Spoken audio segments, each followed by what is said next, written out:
आप देख रहे हैं STV लद्दाख, आवाज़ घर घर की। औज़ुबिल्लाहि मिनश्शैतानिर्रजीम, बिस्मिल्लाहिर्रहमानिर्रहीम।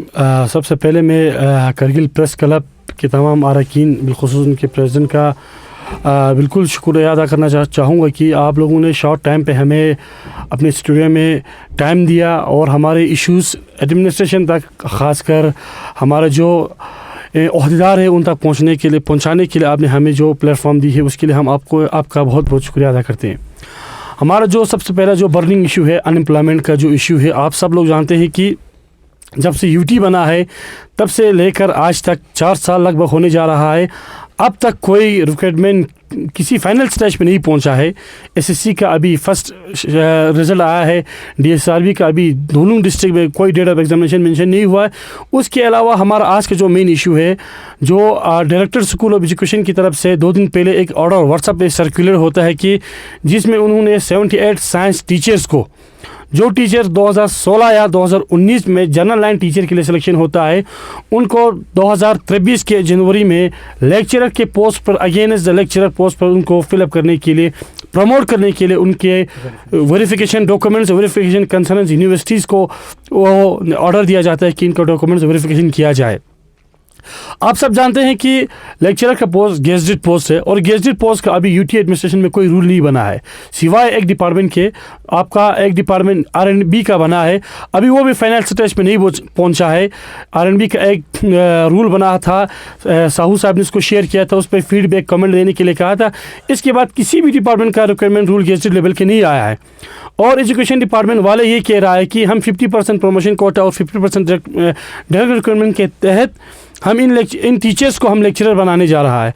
सबसे पहला तो ये है कि CBSE नॉर्म्स के तहत, NCERT नॉर्म्स के तहत जो अब स्कूल CBSE हुआ है, उसमें आपके PGT और TGT के लिए कोई प्रमोशन कोटा नहीं होता है, दोनों 100% रिक्वायरमेंट कोटा होता है। डायरेक्टर साहब, आपसे रिक्वेस्ट है और ख़ासकर एजुकेशन कमिश्नर सेक्रेटरी, हमारे जो प्रिंसिपल सेक्रेटरी है, उनसे भी हमारा रिक्वेस्ट है कि आप जो order director school of education ने निकला है उसको रिव्यू करे। और सेकंड बात, एजुकेशन डिपार्टमेंट की तरफ से गेजेटेड पोस्ट के लिए कोई भी रूल नहीं आया है। अगर आया है, अगर आप लोगों ने बना है, तो अभी तक वो पब्लिक डोमेन्स में नहीं आया है और किसी भी गवर्नमेंट या ऑफिशियल या अनऑफिशियल के तहत अभी तक वो किसी पब्लिक रिप्रेजेंटेटिव या किसी आपके ऑफिशियल तक अभी तक वो सर्कुलेट नहीं हुआ है। और आपने एक ऐसा काम किया है डायरेक्टर स्कूल ऑफ एजुकेशन के डिपार्टमेंट ने कि एक टीचर जब सिलेक्शन होता है तो सबसे पहले उसको जनरल लाइन टीचर कहा जाता है, फिर 7 साल के बाद उसको फर्स्ट टाइम बोर्न प्रमोशन मिलता है। इसके बाद दूसरे 7 साल टाइम के बाद 14 साल के बाद उसको मास्टर डिग्री दिया जाता है, उसको मास्टर प्रमोशन किया जाता है। फिर टाइम बोर्न प्रमोशन, 1-2 टाइम बोर्न प्रमोशन मिलने के बाद कम से कम 17-18 साल में अगेंस्ट द वीकेंड जो डिपार्टमेंटल प्रमोशन होता है, उसमें जो कोटा है, उस कोटे के तहत उसको लेक्चरशिप में लिया जाता है। लेकिन बदकिस्मती से यहाँ पे बाईपास करके 2016 में जिनको टीचर लगता है उनको 2023 में लेक्चरर बनाया जाता है।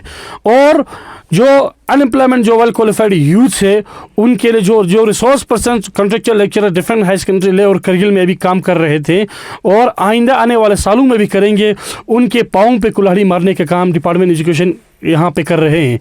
और खासकर जो एजुकेशन डिपार्टमेंट्स ने इनको जिस ऑर्डर के तहत इनको डिप्यूट किया था अलग अलग हाई सेकेंडरीज पे, वो ऑर्डर जब प्रिंसिपल कमिश्नर सेक्रेटरी साहू हुआ करता था एजुकेशन डिपार्टमेंट का, उन्होंने 2019 में एक ऑर्डर निकाला था कि हाई सेकेंडरीज पे हम साइंस और मैथ्स के टीचर को हम डिप्यूट करेंगे, अगेंस्ट द पोस्ट डिप्यूट करेंगे उनको लेक्चरर्स।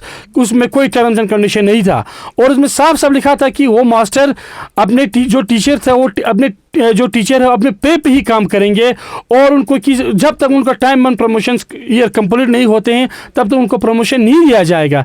लेकिन आज उन सब ऑर्डर को बाईपास करते हुए डायरेक्टर स्कूल एजुकेशन अपना अभी कोई नया रिक्वायरमेंट नहीं होने के बावजूद भी ऐसे रूल्स और ऐसे ऑर्डर इम्प्लीमेंट करने जा रहा है कि जो आने वाले, जो हमारे जो हर जो एजुकेशन जो डिपार्टमेंट में जो काम कर रहे हैं या हमारे अनएम्प्लॉयमेंट यूथ से, जो वेल क्वालिफाइड यूथ से अलग अलग यूनिवर्सिटीज़ में पढ़ रहे हैं, अलग अलग कॉलेज में पढ़ रहे हैं, उन सब के लिए एक बहुत बड़ी चैलेंज है और बहुत बड़ी अफसोस की खबर है। अभी तक दोनों एडमिनिस्ट्रेशन लेह और करगिल सीसी दोनों ने इसके ऊपर कोई भी एक्शन नहीं उठाया है। जबकि वैकेंसी मेंशन भी नहीं किया। जब हमने इसको आगे से जब पता करने की कोशिश की तो डायरेक्टर ऑफ स्कूल एजुकेशन ने एक पॉइंट टेबल के तहत वैकेंसीज और प्रमोशन कोटास को ऑफिशियली उन्होंने जब दिया है, जब हमारा जो ट्वीट जाने के बाद कि उसमें उन्होंने देखा है कि हमने इनको अगेंस्ट द प्रमोशन कोटा में से दिया है। अब प्रमोशन कोटा में तब दे सकते हैं जब आपके पास उनका वैकेंसी, पहला तो वैकेंसी मेंशन होगा, दूसरा आपके पास उनका टाइम बॉन्ड प्रमोशन का टाइम पीरियड खत्म होगा। अब 4 साल में आप लेक्चरर बनाने जा रहा है तो क्या दूसरे 4 साल में इनको क्या आप एपीस के लिए क्या आप उनको प्रमोशन पे ले जा रहा है? इतना तो आपको कम से कम सोचना चाहिए था एजुकेशन डिपार्टमेंट को। जिस टीचर को आप 4 साल में लेक्चरर बनाने जा रहा है उस टीचर्स को क्या 4 साल में क्या आप हायर एजुकेशन में ले जाएंगे, यूनिवर्सिटीज में ले जाएंगे या कॉलेज में ले जाएंगे? बाकी टीचर्स क्लेम नहीं करेंगे 4 साल बाद? बाकी जो टीचर्स है जो पिछले 2011, 12 और 2006 में सिलेक्शन हुआ है उनको जब पीजीटी ये टाइम बाउंड प्रमोशन नहीं मिल रहा है तो ये सरकार जो इनको पुशअप कर रहे हैं या ये लोग जो इसमें जो 78 नफर है या ये लोग कोई बैकडोर तरीके से ऑर्डर ला रहा है। इन 78 लोगों के ऊपर सख्त से सख्त कार्रवाई होनी चाहिए, इनके डॉक्यूमेंट्स अच्छे से वेरिफिकेशन होनी चाहिए और इनके टाइम बाउंड प्रमोशन से पहले इनका कब इनको ज्वाइनिंग ऑर्डर दिया था, कब ये गवर्नमेंट जॉब में आए थे और क्या ये 78 बंदे क्या 4 साल में क्या इनके पास कौन सी अलग डिग्री है कि इनको 4 साल में लेक्चरशिप दिया जाए? इन सब के ऊपर हम गवर्नमेंट एजेंसीज से रिक्वेस्ट करते हैं कि जो भी एजेंसीज है हमारे सरकार की, चाहे वो एडिट वाला हो या हमारे सरकार की दूसरे एजेंसी से, उन सब से हमारे रिक्वेस्ट किया जाए कि इन पर इंक्वायरी किया जाए और कंसर्न सीओस पर भी इंक्वायरी किया जाए कि इनके ऑर्डर को कैसे पुशअप किया और इनके डॉक्यूमेंट्स को कैसे वेरिफिकेशन किया। इनके ऊपर सख्त से सख्त कार्रवाई होनी चाहिए और इनको जो फर्स्ट ऑर्डर दिया था उस ऑर्डर में क्या लिखा था और कल का जो ऑर्डर आया है उस ऑर्डर में क्या लिखा है, इन दोनों ऑर्डर के ऊपर सख्त से सख्त इन्वेस्टिगेशन होनी चाहिए और किसके इशारे पे ये हो रहा है। हमने एमपी साहब से भी बात की इस सिलसिले में, जब एमपी साहब करगिल के विजिट में था तो उन्होंने कहा कि ये नहीं होने वाली चीज़ है, लेकिन आज अगर एमपी साहब को अगर आपको खबर नहीं है तो आपसे हम रिक्वेस्ट करते हैं कि ऐसे जो काम हो रहे हैं एजुकेशन डिपार्टमेंट के अंदर इनको बिल्कुल रोकने की ज़रूरत है। इनको जितनी भी हो सके ऐसे काम से खासकर, एक तो सीधी सी बात है प्रमोटेड अगर आप ले जाएंगे और वेल क्वालिफाइड अगर पीएचसी अगर वो क्वालिफाई करके आते हैं तो हम में से किसी को ऑब्जेक्शन नहीं है। हमारी मांग ये है कि जितने भी हो सके पीएचसी से क्वालिफाई होकर आना चाहिए। तो ज़्यादा वक्त न लेते हुए मैं आप लोगों के माध्यम के तहत खासकर डायरेक्टर स्कूल एजुकेशन को ये बात मैं उनसे पूछना चाहूँगा कि आपका पीएससी रिक्वायरमेंट रूल नहीं होने के बावजूद भी सबसे पहले आपने ये ऑर्डर कैसे निकला?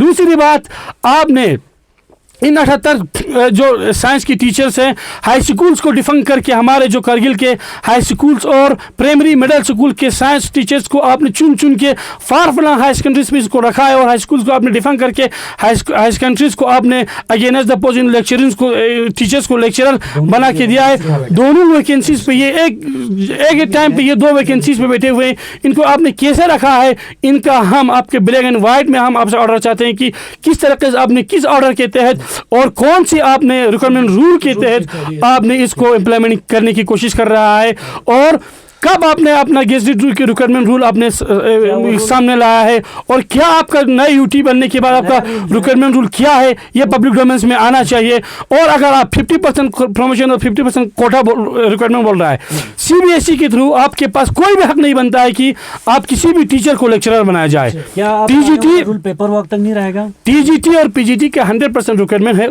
आप सीबीएसई के नॉर्म्स पे अगर आपने स्कूलों को अगर आप चला रहा है तो उसी नॉर्म्स पे टीजीटी और पीजीटी दोनों का रिक्वायरमेंट होनी चाहिए। यहाँ पे कोई भी प्रमोशन के हम खिलाफ है, इसलिए खिलाफ है क्योंकि स्कूल सब सीबीएसई में कन्वर्ट हुआ है और सीबीएसई नॉर्म्स इंप्लीमेंट होनी चाहिए। इसके अलावा हम कोई भी आपके ऑर्डर्स को हम फॉलो करने वाला नहीं है और वक्त आने पर अदालत का दरवाज़ा हमारे खुला है और हम अदालत में इस ऑर्डर को हम चैलेंज करने के लिए भी रेडी है।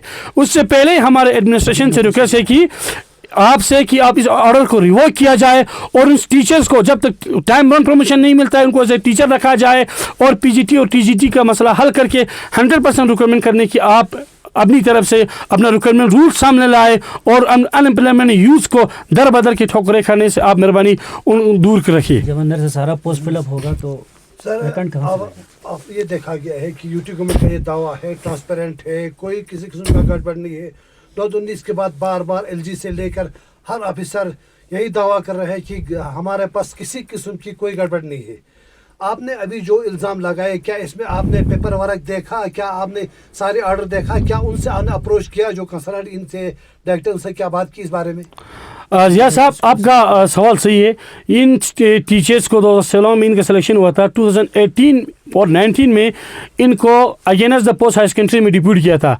मैं वाहिद बंदा हूँ इनके ख़िलाफ़। मैंने एप्लीकेशन लेके यहाँ से सेक्रेटरीट खुद एलजी साहब के पास गया था और एलजी साहब का ट्वीट भी है कि उन्होंने उस वक्त कमिश्नर सेक्रेटरी साहू हुआ करता था एजुकेशन का, उन्होंने साहू को ट्वीट में लिखा है कि इन ऑर्डर को रिव्यू किया जाए। फिर साहू साहब के पास जब मैंने ऑर्डर लेके उसका जो मेमोरेंडम लेके गया तो साहू साहब का साफ लफ्ज़ों में कहना था कि मुझे यहाँ पे किस तरीके से स्कूल एजुकेशन डिपार्टमेंट का पैसा बचाना है और किस तरीके से इन टीचरों से काम लेना है, मुझे इस तरीके से काम दिलाना है। हमने साहू साहब से कहा था कि हम पिछले 3-4 साल से ऐसे contractual lecturer different high secondaries में हम कर रहा है और अनएम्प्लॉयमेंट यूथ को मौका दिया जाए। अगर आपके पास टाइम ऑन प्रमोशन का में से कोई आता है उनका हमारे पास कोई ऑब्जेक्शन नहीं था, लेकिन आज तो सीबीएसई बना है और आप भी जानते हैं कि 4 साल में लेक्चर कैसे बन सकते हैं। कौन सा ला है? कौन सा ला है? ऐसा ला अगर कोई नया यूटी ने अगर कोई लाया है, अगर हमारे यूटी ने चलो मान भी लो, अगर 4 साल में किसी को लेक्चरर देने का उन्होंने कोई ला बना है तो पब्लिक डोमेन्स में क्यों नहीं है? अब अभी हमारा प्रिंसिपल एजुकेशन सेक्रेटरी है मिस्टर खीरवार, उनके भी नोटिस में होना चाहिए और उनसे भी हमारी रिक्वेस्ट है कि अगर ऐसा रूल है एजुकेशन डिपार्टमेंट में ही तो बाकी डिपार्टमेंट में क्यों नहीं है?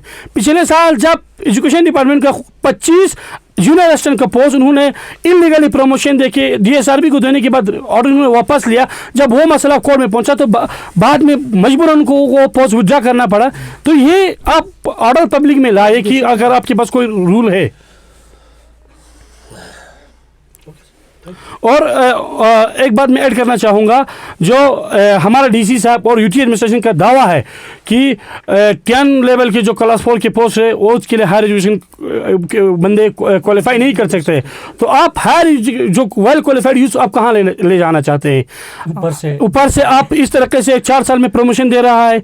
दूसरी बात, आपने जो हमारा जेकेएस का होता था, जेकेपीएस होता, उसको भी आप हमारी यूटी एडमिनिस्ट्रेशन ने बंद किया। अब हम कहाँ जाए? क्लास 4 में आप बोलते हैं इसको नहीं जाए, क्लास 4 में भी हम नहीं बन सकते हैं। और जो स्कूल एजुकेशन डिपार्टमेंट में जो इसमें हम कंट्रेक्चुअल लेक्चरर में काम कर रहा था उसमें भी हमें नहीं रख रहा है, और जो हमारा जेकेएस था उसमें भी हमें एलिजिबल नहीं रखा जा रहा है। और गेजेट रूल आपके पास है नहीं है अभी तक, आपने कोई गेजेट रूल आगे अभी तक लाया नहीं है और आप कह रहे हैं कि +2 के पोस्ट आप नहीं भर सकते, +10 के आप पोस्ट नहीं भर सकते हैं। और हद तो ये हो गई है, अगर इन जो 4 साल वाले टीचर्स को अगर लेक्चरर मिल सकते हैं तो आपको मैं 3-4 शवाहिद दूंगा। एक आपका Dras high secondary, Bimbar high secondary के क्लास 4 को उठा के द्रास हाई सेकेंडरी में टीचर की शॉर्टेज होने पर उसको लेक्चरर का काम उनको सौंपा गया। सांग को मिडिल स्कूल से उठा के सांग को हाई सेकेंडरीज में इंग्लिश के लिए उठाया गया और पश्चिम में फिजिक्स को उठाया गया। ऐसे 4-5 हाई सेकेंडरीज में क्लास 4 जो लेक्चरशिप के काम कर रहे हैं उनको भी प्रमोट किया जाए। वो भी तो पढ़ा रहा है, उनको क्यों प्रमोट नहीं कर रहा है? अब वो भी तो वही काम कर रहा है। अगर आपके रूल में अगर कोई ऐसा है तो उन क्लास 4 को भी जो लेक्चरर के काम कर रहा है उनको भी लेक्चरर बनाया जाए। और डीसी साहब से मैं रिक्वेस्ट करना चाहूँगा कि आपने कहा कि जो 10+2 और 10 की जो पोस्ट है उसमें कैंडिडेट नहीं बन सकते, ये सब जुडिशरीज इशू है। मेरे तमाम कैंडिडेट से रिक्वेस्ट है कि आप क्लास 4 और 10+2 की जितने भी पोस्ट डीएसआरबी हो, एसएससी हो, उसका आप फिलअप किया जाए, आप अपने फॉर्म फिलअप करें। 3-4 महीने से पहले ये एग्ज़ाम होने वाला नहीं है, तब कोर्ट का मसला है। इंशाल्लाह उम्मीद है डबल बेंच में हमने इसको लिया है, बहुत जल्द हमारे ही फेवर में आएंगे। हमें यकीन है, हमारे अनएम्प्लॉयमेंट यूथ से ये रिक्वेस्ट है कि अब बार बार इसको इशू नहीं बना जाए। आप अपना फॉर्म भरे, सिलेक्शन होने के बाद हम फिर से कोर्ट में जाएंगे, जो सिलेक्शन होता है वो लिस्ट लेके हम सीधा कोर्ट का दरवाज़ा सुप्रीम कोर्ट में जाएंगे, फिर देखते हैं कि मसला कहाँ तक पहुँचते हैं। शुक्रिया। बने रहिए STV लद्दाख के साथ, आवाज़ घर घर की।